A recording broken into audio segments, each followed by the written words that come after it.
Hello, hello, fearless listeners. Are you ready for another episode of Let Fear Bounce? It's the podcast that's all about conquering challenges and facing our fears. I'm your host, Kim Langling, and each week we'll dive into inspiring stories, expert insights, and practical tips to help you turn your fear into your greatest ally.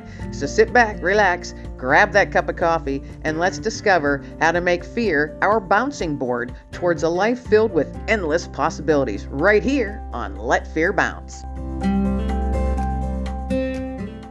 Hello, hello, everybody. Welcome to another episode of Let Fear Bounce. This is Kim Langling, your host, and I am so happy, as always, to have you joining me and my special guest today, Mack Little. Now, she grew up in the deep South. She's also an Army veteran and an author, folks. Busy lady, all kinds of great stuff going on in her background, but I want to talk about her author stuff that she's written, that she's put pen to paper on. She has authored and co-authored several articles for professional journals, such as the Journal of the Medical Library Association, Medical Research Services Quarterly, and the Journey of Electronic Resources. Now, she's also co-authored the book Disaster Planning, a How to Do It manual published by Neal-Schuman Publishers in 2005. Now, that sounds incredibly interesting. But most recently, folks, she's published Daughter of Hades in 2021, which is the first of her historical romance series, Love and Peace.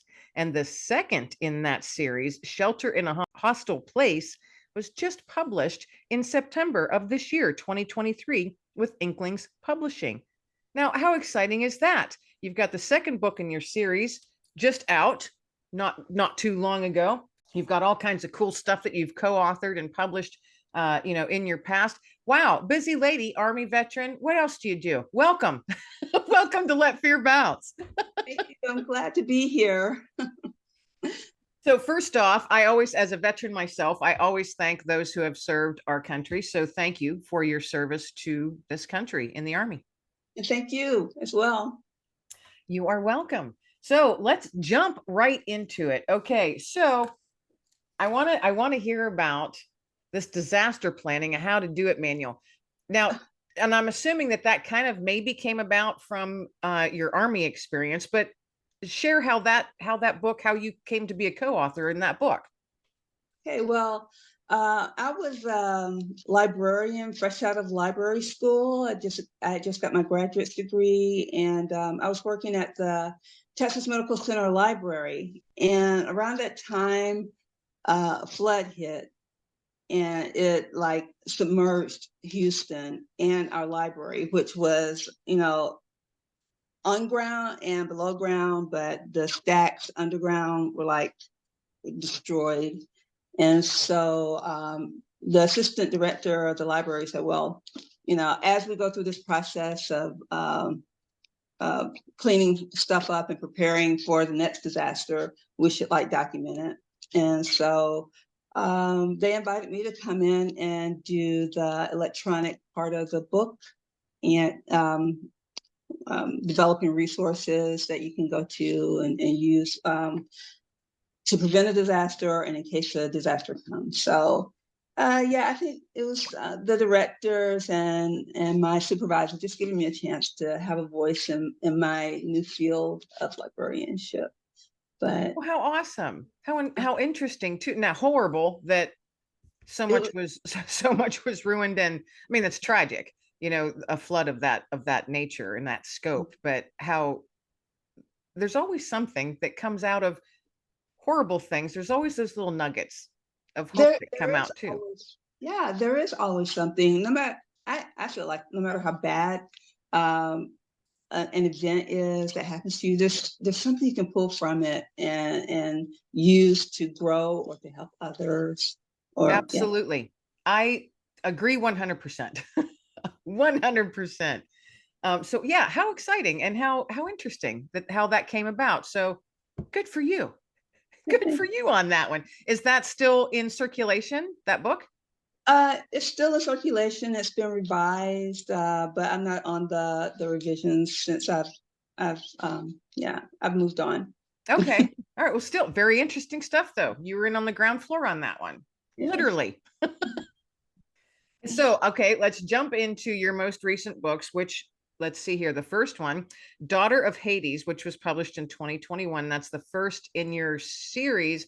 What is it? It's a historical romance series, Love and Peace. So first off, what made you want to go into that genre, historical romance? I've always loved historical romance. Growing up as a teenager, I read a steady diet of historical romance. It's not always wanted to envision myself in the pages, but there are very few books of that genre that had people of color as the lead, falling in love, being desirable, being heroic or adventurous. Usually, in the time period that I'm writing in, they're just called slaves and they're dismissed and used as props, to advance the story. As I matured and started to see this, I kind of lost my enchantment with the historical fiction. And then along came Outlander, the Outlander series. It sparked my interest again because it had romance, but it also had authentic history. It was well written, and that was something that that I never encountered when I was reading historical fictions when I was growing up. Yeah, it was like literary romance. That kind of inspired me. I was like, I would love to write something like this. And then I read Alicia Cole, and she writes historical romance with Black characters as the main characters. And I'm like, whoa, she did historical romance with so it started getting my wheels turning, like how I could find a space for Black characters in the era when, there was enslavement and all those other things. And so it was a little bit of an experiment to see if I could do it, if I could, make a good story that had the romance and the adventure, but also had the history. And so Daughter of Hades was born. So your books are what time frame are they set in? They're actually set in the 17th century, so the 1600s. It's like on the cusp of when slave trade was really taken off. So what kind of research did you have to do to get to, because it's historical? mm-hmm. So what kind of research did you have to do for that time frame? Yeah, well, my research methods are a little chaotic. I was watching the show Black Sails, and they introduced the concept of maroons. I never heard of maroons, that they existed. And so they got me interested. Maroons are enslaved Africans who escaped their captors and moved up into the hill, formed communities, and they struck back at the enslavers. They would raid the plantations. They would steal the enslaved people or help them escape. But there was this powerful community. And so when I did my research, I realized that Jamaica wasn't always held by the British, it was held by the Spanish. And so I read the story about the Maroons there, where the British invaded, Spain released all their enslaved captives so that the British wouldn't have a foundation to start their colony because they wouldn't have any labor there. And so all the enslaved people moved to the mountains, and in exchange for guns and whatever, the Maroons helped the Spanish to fend off the English for like 5 years. And the Maroons were fierce warriors. They had the British in fear. And I was like, wow, I want to write a story about that. So that's fascinating. I'd not heard of the Maroons either. Don't get me started. I will. So yeah, well, I just learned something. Makes me want to go read up on it. So yeah, how fascinating. How fascinating. So your research just kind of started because you saw something or watched something or read something. You're like, oh, I want to look closer into that. And so that's how this whole journey began. Yeah. So when I started forming my characters, I tried to find the time period to start my story. And what was also fascinating was that prior to the British invasion, which I think was in 1655. Let's see. So I had to go back a little bit, and then I realized in 1649, it's like all this stuff was happening. In the 1600s, there was a mini ice age, and it caused all this upheaval globally. In China, they had drought and famine, which caused an uprising, and it led to the fall of the Ming Dynasty. England, King Charles I was beheaded, and Cromwell took over the country, and so all this stuff was going on. And I said, "Oh well, that's where I want to start my story in 1649 at the catalyst for all this tumult." And It sounds like the world was in chaos at that time. I mean, it was in a lot of places. Kind of like now. Yeah. I think the world was always in chaos, but it's something you can point to that caused it. Well, how exciting. And and I love finding, like, if seemingly stumbling across something that catches your attention, and then you dig more into it and you're like, oh my goodness, and then you just fall into it. I love doing things like that. Not that I don't write fiction, but I do enjoy digging into something. Like if I'm reading one of your books, it would make me want to dig more into that time frame outside of what your story was about. So yeah, I love reading books like that that open your mind and make you want to learn more, because I think I think everyone should be learning something new every day. Yeah. And Your eyes and your mind open, because history did happen. You cannot erase it. It did happen, and a lot of what happened has been erased or distorted. And so this was also an opportunity to highlight some of the things that we weren't taught in school, and to maybe change your minds about the perceptions of Africans, of Africa. Because I've heard when I was in high school, when we talked about slavery and all the stuff they left out, about that history, because they really sugarcoated it, and they really made Blacks seem inferior when they taught the subject in school. And there was so much shame. I felt so much shame when I was learning these lessons. And then now to go back and be able to do the research and see that so much of our culture and our history was stolen from us and hidden from us, and I'm rediscovering that. And it kind of makes me angry that I was taught that way, but I'm really happy that I've found this information. I'm able to share it with other people. Right. And I've found, I don't know how close in age we are. I just can go by my own experience in school. We didn't learn much about Black history. We did not learn much. And I don't, and I try and look at it from a different angle. Each generation knew how to do things a certain way. That's all they knew. That's what they were raised with. That's what they knew. And I hope that it's, the next generation can come and open some eyes in a good way, not in a negative, hostile way, right? But in in an open dialogue type way. So I look back at the time frame that I grew up, and the adults at that time, they only knew what they knew. Yeah, I mean, how they were raised, how their parents and their teachers taught them. And unfortunately, over time, the decades, there were a lot of small minds and a lot of closed minds. Can't change any of it, but we can change it moving forward. We can change the dialogue moving forward. Yes, I agree.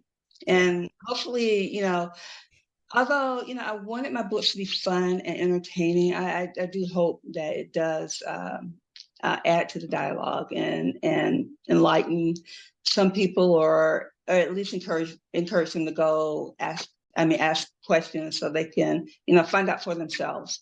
Right, right. So your books are for everyone.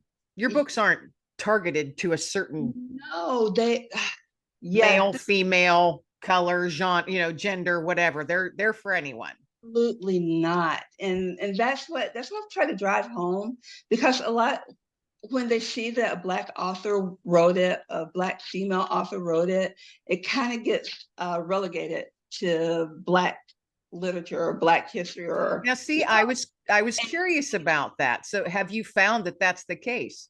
well, when my book was first published on Amazon, I was like, it was Black history or Black historical fiction, and it's not just Black historical fiction. One of the main characters in Daughter of Hades is Asian. He comes from China, so there's Eastern history, there's Caribbean history, and there's English history, and there's French history. One of the main characters is from France. He's a Huguenot that's escaping, religious persecution. And, in Shelter in a Hostile World, I take the readers back to pre-colonial Africa. My main characters are very diverse. My love interest is an Asian and a mulatta woman.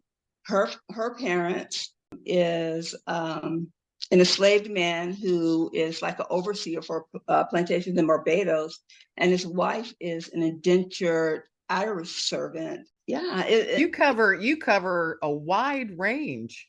my book kit is mainstream to the max. Well, it sounds incredibly interesting because you're covering a time frame that I am sure, I think I could confidently say not many of us learned about in school. Yeah, and I write about pirates, and when I read those romances with pirates and their swashbuckling adventures, you never read about the Black sailors or the Black pirates, and the Maroon community actually had a relationship with the pirates, because they would guide pirates as to which plantations or which ports to loot, and they contributed to that.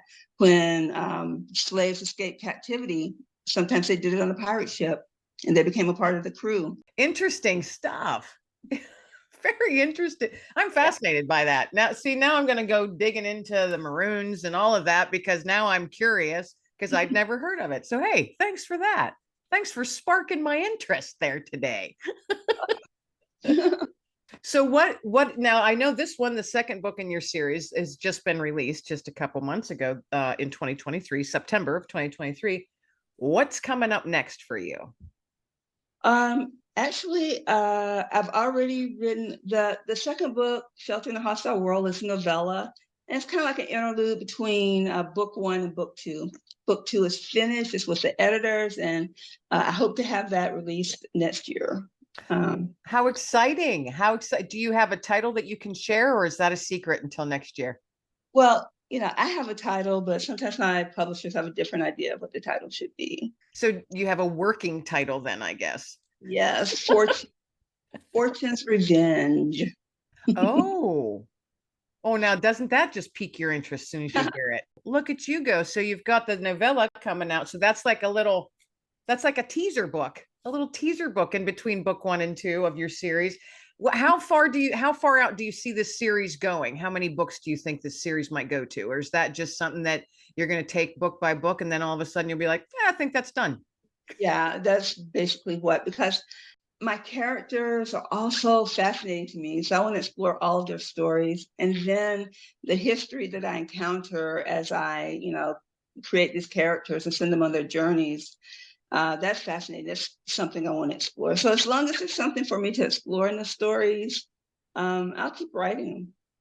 And as long as your characters keep telling you what they're going to be doing. Exactly. So where can folks find your books at? I'm on Amazon. It's electronic and in print paperback. And if you want to get the paperback at a discount, you can go to Inklings Publishing, and they sell directly from the site. at a lower cost than Amazon. So. Okay. So, and all those, the links will all be in the description notes, folks. So you can check that out. It's show notes and description, depending on how you're listening or watching this on YouTube or on a podcast. But so Amazon and Inklings Publishing, correct? Yes. Do they offer signed copies on Inklings Publishing? No, but I do offer signed copies, and I'll send you a link for my website, and you can order signed copies from me. Oh, awesome. So that will be in the show notes and the description as well, folks. So if you want to get yourself a signed copy, you can do that as well. How exciting and how interesting all this stuff. Thanks so much for being my guest today, Mack. This has been enlightening, actually, quite enlightening. I love learning new stuff. So as we're getting ready to wrap up, I always ask my guests to please toss out a nugget of hope to our listeners, something that they can just tuck away and carry with them throughout the rest of the day. So what would your nugget of hope today be? My nugget of hope is that you have to realize that the world is always in flux. It's always changing. Nothing stays. Everything is impermanent. So be thankful for the fortune that you have now, and be willing to let it go when its time is past, and be ready to appreciate the new life that's coming to you. So just appreciate what you have while you have it, but don't get too attached to it because something new is coming. You know, what an interesting nugget. No, I like that. I like that. Be grateful and be thankful for what you have now, but things are always changing. So be open to what's coming next. Awesome nugget. I love that. I love that. So thank you once again for being my guest today on Let Fear Bounce, Mack. This has been a true pleasure for me. Thank you. I've had so much fun. Thanks for letting me talk about this. I'm nerding out. No, I find it fascinating. I don't think it's nerdy at all. So thank you so much. And everybody out there listening, thanks so much for tuning in once again. Tune in each Wednesday, folks, when a new episode will be up and live with all kinds of fascinating guests from around the world, including my wonderful and beautiful guest today, Mack Little. So thanks again, everybody out there listening. Be well, stay well, and be blessed. And that is a wrap, my fearless friends. Thanks for bouncing along with me on another episode of Let Fear Bounce. I hope you're feeling a bit motivated and ready to take on any challenge that might come your way in the coming days. Be sure to hit that subscribe button so you never miss an episode of Let Fear Bounce. Tune in each week for your dose of inspiration from my amazing guests from all over the world. So until next time, keep bouncing forward and stay fearless, my friends. Everybody be well, stay well, and above all, be blessed.